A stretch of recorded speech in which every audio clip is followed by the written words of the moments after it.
Welcome to Just Minding My Business Radio, where we are moving at the speed of God, learning what we didn't know we didn't know. I'm your host, Ida Crawford. And I'm your co-host, Ruth Haskins. So grab a pen and paper and get ready for information that you can use.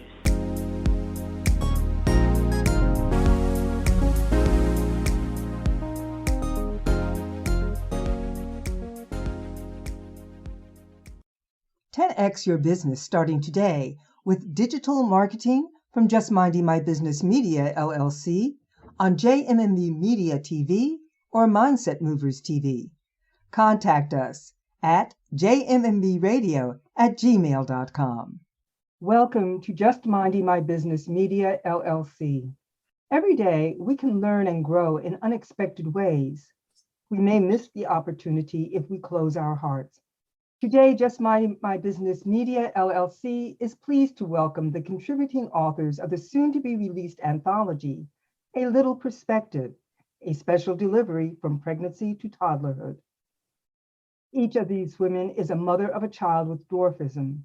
We look forward to learning much from them, their experiences, and the gifts they bring to life. Today, Sally Vickery is with us. She is a mother of 3 children, Oliver, 10, and twin daughters, Ivy and Mila, who are 6. Ivy is average height, and Mila has SEDC, a rare form of dwarfism. Sally stays busy juggling all her children's activities and managing to own and operate her own small family-owned business, SHINE Hemp Company. Welcome, Sally. Hi, thank you so much for having me. Yes, welcome, welcome, welcome. So tell us a little bit about your business. So it's actually my sister and I. We were both therapists. She's an occupational therapist and I'm a physical therapist assistant, and have worked in pediatrics, pretty much my whole life. Like the past 10 years, that's what I did. Got laid off during COVID and I started having personal health issues. So just kind of wasn't feeling the best and sought out different alternative methods. So found CBD, alternative diets, singing bowls, meditation, slowing the body down. Just a lot of different things. And with that, I kind of was on my own personal journey and kind of fell into the business where it helped me. CBD helped me, and just a couple other things that I was doing, the meditation and other things helped me. People saw me starting to feel better. So then people would come to me and be like, well, what are you doing? Why are you feeling better? What has worked for you? So it started out friends, family, and then neighbors. And, I'm in a small community in Iowa, and, we don't have a whole lot of places close to us where they offer that. So my sister and I just started offering things like this and going to health fairs and holistic health fairs and just craft fairs, different things, and just kind of getting the word out there that, it's not always pharmaceuticals that will make you feel better, but there are other things that you can do. So we just kind of have a little side business. Absolutely. And I like that because I'm pretty holistic too. I go towards the holistic before the pharmaceutical stuff. In fact, today, my husband went to the doctors and they gave him some eye drops. Well, I looked it up. No, you can't have that. Right. You have to do your own research. That's something where you want to make sure you know who you're getting your advice from, Exactly. Because doctors, they do what they do. They prescribe medicine. And pretty much every time you walk in the door, you're going to get something. Exactly. So, now I'm to the place now where I check things out. We eat healthier, I do a lot of herbs. Matter of fact, I grow my own herbs, so I've got to start harvesting it now. Oh, I love that. Yes, and I cook differently now. And it definitely, I can see the difference in my family, in their health. My husband is 80 years old, and really he only has 2 prescriptions. And that's huge. Not very many people can say that. Yes, exactly. And then he only has a bill of $80. At 80 years old, so many people have enormous health medical bills. A pill box that big and Right. native, Exactly. middle of the day. Exactly. So I'm happy to hear that you're doing that. So how can people connect to you in your business if they want to work with you?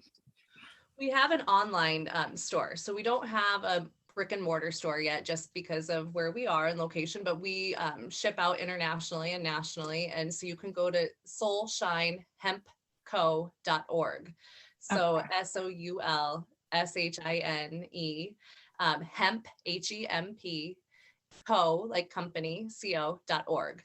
Okay. And then right there, that's our website. We do have, we're always changing and adding more products, but I never sell anything until it's something that, me or my mom or my sister, or other people have tried and actually benefit off of. We've looked all across the country and we really do a lot of research with it. And we make sure that it's something that, we would endorse or we would give to my son. It's something that we want to make sure that we like. So you can check out the website. I do have Instagram, we have Facebook. I like to even talk to my customers on the phone. Like if they've never taken CBD, if they've never used it and they have questions, I help farmers. I help, different people, neighbors, and my family members. So I just kind of talk them through, and each body is different. I am not a doctor. And that's the big thing I want to say too. It's something that I've used through personal experience. So, I just kind of tell you what has worked and, what might work for you. So. Okay. So you did send us that information so that we can make sure we put that out.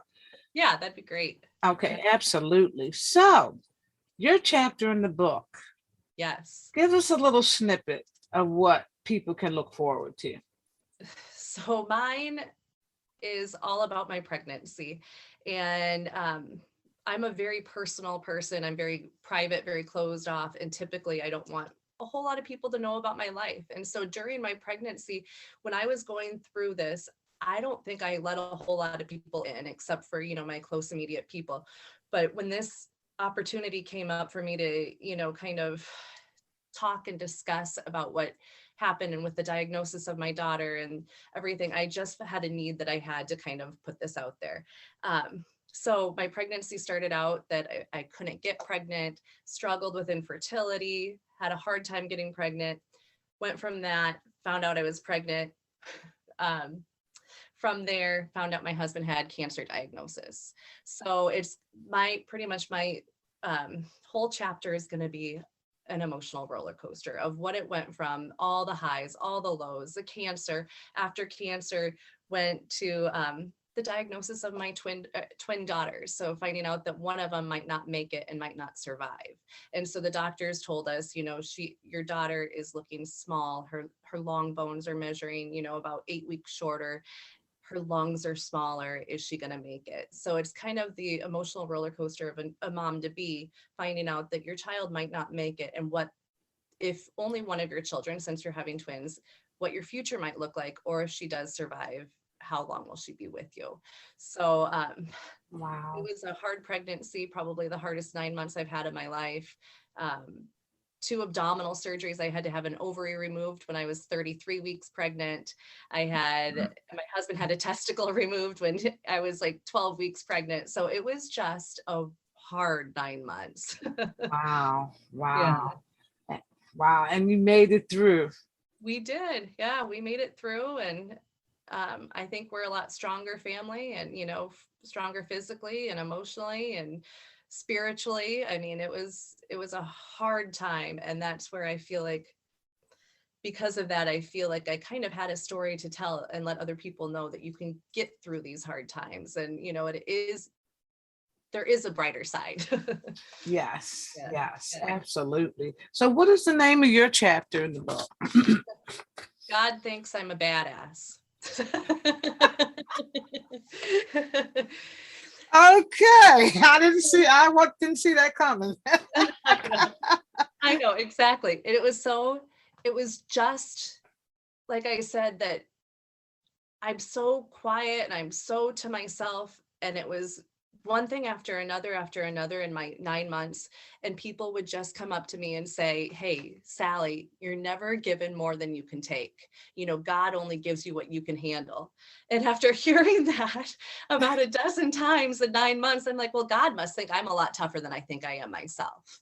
And it was, I wasn't giving myself enough credit. And I think, when you get through all those things and you get to the other side, you kind of realize you're a little bit tougher than you think you are. So yeah, because going through it, it's a roller coaster of emotions. So I definitely can agree with you there. So how's your daughter doing now? She's good. She's good. So I have twin daughters that are 6 years old, and one is average height, and then the Mila is got dwarfism, and she is just a little spitfire. I mean, like, my gosh, she has got a personality that, like, people gravitate to this girl. I mean, like, yeah, she's probably at least a foot shorter than, everyone in their class, but this girl, people just want to be with her. She's fun. She's got the personality that, people gravitate. They just want to be next to her because she's independent. She doesn't care what other people think about her. I mean, my gosh, if I could have a little bit of her in me, like, I would, I'd be so happy. Just so fun. Like, I absolutely adore her. So yeah. So she feels like there's nothing wrong with me. I'm a beautiful young lady. Perfect. Yeah. And if she can just keep that throughout life, I mean, that's where I'm hoping that, she'll just be able to keep that attitude and, get through this. So yes. Wow. Yeah. And how's your hubby doing?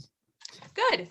So he was able to, like I said, he had the testicle removed. And then after that, we did about 5 years of just monitoring and, making sure everything was okay. And he didn't have to do any chemo, no radiation. And they thought the better approach would be just to have the testicle removed. And so it was testicular cancer, and then it hadn't spread to the rest of the body. So he's doing well. So yeah. So you are a badass. I know. My gosh, like, yeah, it was a rough one.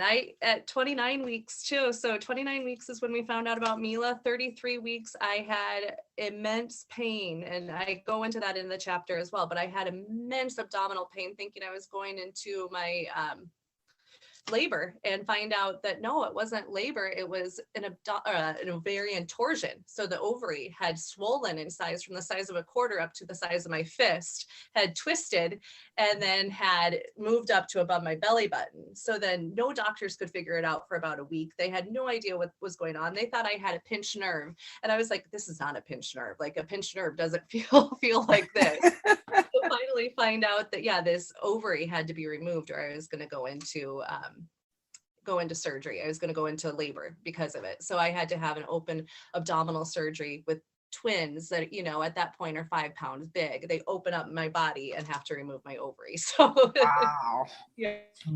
Wow. That is together, definitely a testimonial. Yeah. It was crazy. Yeah. So Ruth, you want to add anything? No, I think she said it all. It's an awesome journey. Yes. It was, yeah. And the chapter is very fitting for what you went through. Right. I know. I think that name came to me. It wasn't what I thought it was going to be either, but and it's usually after you write, that's when the title pops up. Exactly. Yep. Yes. Well, thank you so much, Sally. And we can't wait to read your chapter.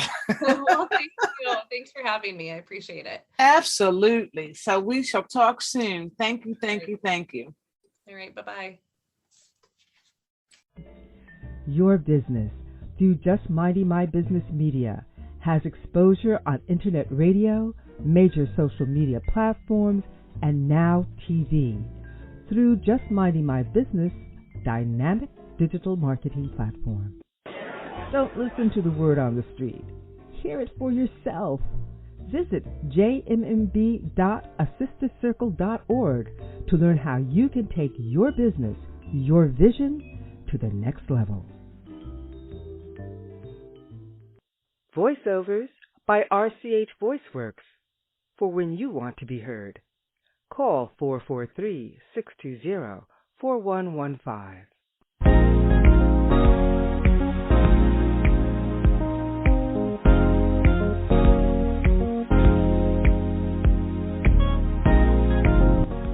Thank you for tuning in to Just Minding My Business Radio.